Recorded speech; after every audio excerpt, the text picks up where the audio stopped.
السلام علیکم دوستو، کیسے ہیں آپ سب؟ میں زمینہ فیاض ایک بار پھر آپ کے ساتھ میں شروع کر رہی ہوں تاوان عشق بائے محمد فیاض ماہی ایپیسوڈ 4۔ میں پہلے ہی شادی شدہ ہوں، مجھے ہاتھ مت لگانا۔ اجلے عروسی میں دلہن کے منہ سے بات سن کر احمد کا منہ کھلا رہ گیا۔ وہ بے یقینی کی کیفیت میں کبھی دلہن آسیہ کا چہرہ دیکھتا تھا اور کبھی ہزاروں روپوں سے سجے ہوئے اس کمرے کو جو کہ خاص اس رات اور ان دلہا دلہن کے لیے سجایا گیا تھا۔ مذاق کر رہی ہو؟ احمد کو اپنی ہی آواز کنویں سے آتی ہوئی محسوس ہوئی، مگر دوسرے لمحے اس کی حیرت مزید دو چند ہو گئی جب آسیہ نے اپنے ہینڈ بیگ سے ایک طے شدہ کاغذ نکال کر احمد کی طرف بڑھایا۔ احمد نے کاغذ کھول کر پڑھا تو گزشتہ 7 ماہ پہلے آسیہ کا نکاح کسی عامر نامی شخص سے ہو چکا تھا۔ اس کی سمجھ نے کام کیا اور نکاح نامہ لے کر فوراً باہر نکل گیا۔ اس کے ماتھے پر چمکنے والے پسینے کے قطرے اس کی دلی ترجمانی کر رہے تھے۔ پل بھر میں یہ خبر آگ کی طرح پورے محل میں پھیل گئی تھی۔ بہت سے مہمان اور امتل کے رشتہ دار بھی سونے کی تیاری کر رہے تھے، مگر عائشہ اور ابراہیم کی ذلت کے بعد ان کو ایک اور ڈرامہ دیکھنے کو مل گیا تھا۔ اختر علی اور احمد مہمانوں کے جھرمٹ میں گھرے ہوئے تھے، جبکہ امتل نے الگ ہی پیٹنا شروع کر دیا تھا۔ اس کے واویلا مچانے سے عجیب ہی صورتحال ہو گئی تھی۔ اختر علی نے احمد سے مشورے کے بعد وزیر موصوف کو فون کر دیا تھا۔ وہ لوگ بھی پہنچنے والے تھے اور تماشا مزید قائم رہنے کی امید ہو چلی تھی۔ امتل آسیہ کو اس کے کمرے سے باہر نکال لائی تھی۔ چندہ سمیت سبھی نوجوان کنواری لڑکیاں اس کو دیکھ کر تھو تھو کر رہی تھی، مگر آسیہ کے چہرے پر ذرہ برابر بھی ندامت نہ تھی۔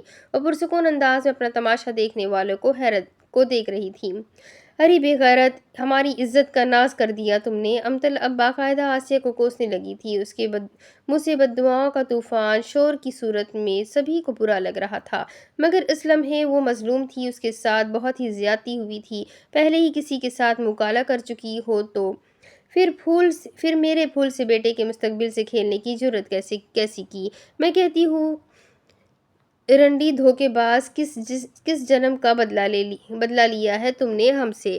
امتل اپنے غصے کو قابو نہ رکھ سکی اور آگے بڑھ کر دلہن بنی آسیہ کو بالوں سے پکڑ کر اپنی طرف کھینچا تو اس نے امتل کا جوڑا پکڑ لیا اور بولی، امتل بی بی اپنی اوقات میں رہو۔ آسیہ کے یہ الفاظ بم بن کر تمام مکینوں پر گرے تھے اور بھی پل بھر میں پتھر کے مجسموں میں تبدیل ہو گئے تھے۔ اس پر بھی آسیہ خاموش نہ رہی۔ اس نے پھر تماشا کو مزید آگے بڑھاتے ہوئے اپنا نیا بیان جاری کیا۔ امتل بی بی، میرے گھر میں تم جیسی نوکرانیاں آگے پیچھے پھرتی ہیں۔ میں اب تک خاموشی سے سب کچھ اس لیے سہ رہی تھی کہ میں اپنے بابا جان کا انتظار کر رہی تھی، مگر اب اگر تم نے زبان سے ایک بھی لفظ نکالا تو مجھ سے برا نہ ہوگا۔ آسیہ کی شہادت والی انگلی امتل کے دل میں گڑ گئی تھی۔ اس کی زبان کو چپ لگ گئی تھی۔ وہ ہوکوں کی طرح کبھی آسیہ کو اور کبھی تمام رشتہ داروں کو دیکھ رہی تھی۔ پھر اسے ایک دم ہوش آیا۔ وہ اختر علی سے مخاطب ہوئی، اس کا بے غیرت باپ جب آ جائے اسے اس کے کھوٹے سے باندھ کر میرے گھر کو اس کی داغدار شخصیت سے صاف کر دینا۔ اختر علی، وہ یہ کہہ کر ایک طرف بڑھ گئی تو تمام لوگوں پر سکوت چھا گیا۔ آسیہ ایک صوفے پر بیٹھ چکی تھی، جبکہ احمد اور اختر علی اپنی اپنی جگہ پر بیت جانے والے واقعات اور آج کی خوشیوں بھرے دن کو یاد کر رہے تھے۔ لاکھوں روپے لگا کر اختر علی نے بیٹے کی شادی طے کی تھی۔ کئی دن پہلے ہی گھر میں لائٹنگ ہو گئی تھی اور مہمانوں نے آنا شروع کر دیا تھا۔ احمد کو مبارکباد دینے والے دوستوں کا تاندا بندھا ہوا تھا۔ بارات والے دن یعنی آج کے دن وہ شہزادہ لگ رہا تھا، مگر تقدیر نے اس سے کسی طرح کا انتقام لیا تھا۔ اختر علی کے ذہن میں ایک ہی خیال بار بار بجلی بن کر کودتا تھا کہ امتل نے بھرے گھر میں عائشہ آپا اور ابراہیم کو تماشا بنایا تھا، مگر قسمت نے اسے اپنے ہی گھر میں اپنے ہی فیصلے پر پچھتانے کے لیے ایک نیا ڈرامہ لگا دیا تھا۔ اس کی آنکھوں کے سامنے آپا عائشہ کی آنسوؤں بھری آنکھیں بار بار یہی کہہ رہی تھی، دعا کرو اختر علی کہ شام سے پہلے پہلے میری آمنہ مر جائے۔ کوئی ماں خوشی خوشی اپنی بیٹی کی خوشی یا حسرتوں کے مزار پر چراغاں نہیں کرتی۔ اختر علی کی آنکھوں سے 2 آنسو نکل کر اس کے گال کو تر کر کے وزیر صاحب چند معززین علاقے کے ساتھ آئے تھے۔ انہوں نے اپنی بیٹی سے معاملہ پوچھا تو آسیہ نے صاف بتا دیا کہ وہ پہلے سے ہی نکاح کر چکی ہے۔ تو پھر میری عزت کا جنازہ نکالنے کے لیے اتنی دھوم دھام کا اہتمام کیوں کیا تھا آسیہ؟ وزیر صاحب نے آسیہ سے کہا تو ٹھٹائی سے باپ کو جواب دینے لگی، میں نے گزشتہ برس آپ کو اور مما کو بتا دیا تھا کہ میں عامر کو پسند کرتی ہوں، مگر آپ نے میری اور عامر کی محبت کو اپنی وزارت اور دولت کی پلڑے میں تول کر اسے ٹھکرا دیا تھا۔ میں نے تبھی فیصلہ کیا تھا کہ گھر والوں سے چھپ کر چوری چوری اپنی محبت کو پروان چڑھاؤں گی، مگر ان لوگوں کا کیا قصور تھا؟ تم نکاح سے پہلے ہی بتا دیتی، میں اب برادری کو کیا منہ دکھاؤں گا؟ بے بس باپ نے بیٹی سے دل برداشتہ لہجے میں کئی سوال کیے۔ میں گھر سے بھاگ کر اپنی جائیداد اور دولت کا حصہ نہیں چھوڑنا چاہتی تھی، اسی لیے خاموش رہی، مگر میرا جسم اور میرا پیار صرف میرے عامر کی امانت ہے۔ چٹاخ تڑاخ 2 تھپڑوں نے ہی آسیہ کا منہ گھما دیا تھا۔ وزیر صاحب انتہائی نادم ہو کر اختر علی کی طرف مڑے اور اس کے پاؤں پر اپنا سر رکھ دیا۔ اختر علی، میں نے تم سے دوستی کی بنیاد پر رشتہ داری پکی کرنے کا سوچا تھا، مگر آج ایک بار پھر تقدیر نے ثابت کر دیا کہ ہم جیسے سیاستدان کتنے بھی مخلص ہو جائیں مگر برائی ہمارا پیچھا کرتی رہتی ہے۔ اس ناخلف اولاد کی وجہ سے میں تمہارا مجرم ہوں، مجھے معاف کر دو اختر علی۔ وہ بری طرح رو رہے تھے، مگر اختر علی مجسمہ بن کر سب کو دیکھے جا رہا تھا۔ میں نے زندگی میں بہت سی غلطیاں کی ہیں اور ان کی سزا کا طلبگار بھی ہوں، مگر مجھے اس صورت میں اتنی بھیانک سزا ملے گی میں نے کبھی تصور بھی نہ کیا تھا۔ وزیر صاحب کی آنسوں سے رندھی ہوئی آواز نے سب کے دلوں میں ان کے لیے ہمدردی اور آسیہ کے لیے نفرت بھر دی تھی۔ اپنی اس بیٹی کو لے جاؤ جو میری عزت اور کاروباری ساکھ کو ناقابل تلافی نقصان کا سبب بنی ہے۔ اختر علی نے بہت دیر بعد زبان کھولی تھی۔ وہ وزیر صاحب کو اوپر اٹھاتا ہوا بولا، تقدیر نے تمہیں ایسی اولاد دے کر تم سے یقیناً کوئی بھیانک انتقام لیا ہوگا، مگر تمہاری اولاد نے میری خوشیاں چھین کر اچھا نہیں کیا۔ میں تمہیں بد دعا نہیں دے سکتا، مگر معافی بھی نہیں دے سکتا۔ اختر علی یہ کہہ کر بوجھل قدموں سے ایک طرف چل پڑا، جبکہ احمد بھی باپ کے پیچھے ہی چل پڑا۔ وزیر صاحب نے نفرت اور غصے کی شدت سے آسیہ کی طرف دیکھا جو پرسکون کھڑی تھی۔ وہ آج اس بیٹی کی وجہ سے اس گھر میں تماشا بن گئے تھے۔ اسمبلی میں گونجدار آواز سے مخالفین کی نیندیں اور ہوش اڑانے والے وزیر صاحب بے بسی اور ندامت کی زندہ تصویر بن کر تماش بینوں کو دیکھ رہے تھے۔ تقدیر اس پر مہربان ہو گئی تھی۔ ایک بہت بڑی گارمنٹس فیکٹری میں اس کی جاب ہو گئی تھی۔ ہر روز اخبارات میں ضرورت ہے کہ اشتہارات دیکھ دیکھ کر ان جگہوں پر اپنا سی وی بھیجنا اور پھر ایک انٹرویو اور اس کے بعد جان لیوا انتظار اور پھر انکار یا جواب ہی نہ آنا، ان سب باتوں نے آمنہ کو چڑچڑا کر دیا تھا۔ بہت بدظن ہو گئی تھی۔ اب آخری بار اسے گارمنٹس فیکٹری سے انٹرویو کا بلاوا آیا تھا۔ عائشہ بی بی نے اسے دعاؤں کے ساتھ رخصت کیا۔ متعلقہ جگہ پہنچی تو اس کے ہوش گم ہو گئے تھے۔ بہت بڑی عمارت جس کے سامنے وہ کئی بار گزری تھی مگر ہمیشہ ہی سرسری انداز میں نگاہ ڈال کر آگے بڑھ جاتی تھی، آج وہ اس عمارت میں داخل ہو کر اپنی قسمت سنوارنے کی آخری کوشش کرنے والی تھی۔ علی گارمنٹس کا قیمتی بورڈ اس کے چلانے والوں کی اچھی کاروباری ساکھ کا ثبوت تھا۔ وہ ایک نظر بورڈ پر ڈالتی ہوئی اندر کی طرف بڑھ گئی۔ ویٹنگ روم میں چند لڑکیاں اور لڑکے بھی موجود تھے جو اس کی طرح انٹرویو کے لیے کال کیے گئے تھے۔ ہر امیدوار اپنی اپنی جگہ پر بے چینی سے پہلو بدل رہا تھا، مگر آمنہ پرسکون انداز میں بیٹھی تھی۔ اس سے پہلے جانے والی 2 لڑکیاں منہ لٹکائے واپس جا چکی تھیں۔ باورچی ملازم نے آ کر اس کا نام پکارا تو وہ اپنا ہینڈ بیگ اور ضروری کاغذات کی فائل لے کر ملازم کی سربراہی میں چل پڑی۔ وہ اس عمارت کی صفائی اور مٹیریل کی اعلیٰ کوالٹی سے بہت متاثر ہوئی تھی۔ ہر چیز، ہر شخص اپنی جگہ پر مکمل فٹ نظر آ رہا تھا۔ وہ بہت سے اداروں اور فیکٹریوں میں گئی تھی مگر اس طرح کا انتظام اس نے کہیں نہ دیکھا تھا۔ ملازم ایک دروازے کے سامنے جا کر رک گیا جس پر جنرل مینیجر کی پلیٹ لگی ہوئی تھی۔ پہلے تو وہ حیران ہوئی کہ جنرل مینیجر کو کیا ضرورت ہے انٹرویو کرنے کی، مگر اس نے اپنی حیرت پر جلد ہی قابو پا لیا کیونکہ دروازہ کھل چکا تھا۔ وہ دبی اس قالین کو اپنے پاؤں تلے رونتی ہوئی دائیں ہاتھ مڑ گئی۔ ایلومینیم سے بنا ہوا فرم، براؤن رنگ کے شیشے، دوسرے کمرے کا ماحول باہر سے دکھانے سے قاصر تھے۔ وہ دروازہ کھول کر اندر داخل ہوئی تو کلیوں کی خوشبو نے اس سے خوش آمدید کہا۔ ایک لمحہ تو وہ مسحور کن خوشبو اس کے دل و دماغ میں رچ بس گئی۔ بالکل سامنے بڑے سے ٹیبل کے گرد سیاہ فوم کی کرسی پر مردانہ وجاہت کا اعلیٰ نمونہ شخصیت جنرل مینیجر صاحب براجمان تھے۔ آمنہ اس کی شخصیت میں ہی کھو جاتی اگر مینیجر صاحب کی آواز اسے اپنی طرف متوجہ نہ کرتی۔ ویلکم ٹو علی گارمنٹس مس آمنہ۔ آواز میں مٹھاس اور لہجے کا ٹھہراؤ نے آمنہ کو بہت متاثر کیا تھا۔ Have a seat please. Thank you sir, وہ کہتی ہوئی اکلوتی کرسی پر بیٹھ گئی۔ اس کی نظر مینیجر صاحب کی ٹیبل پر تھی۔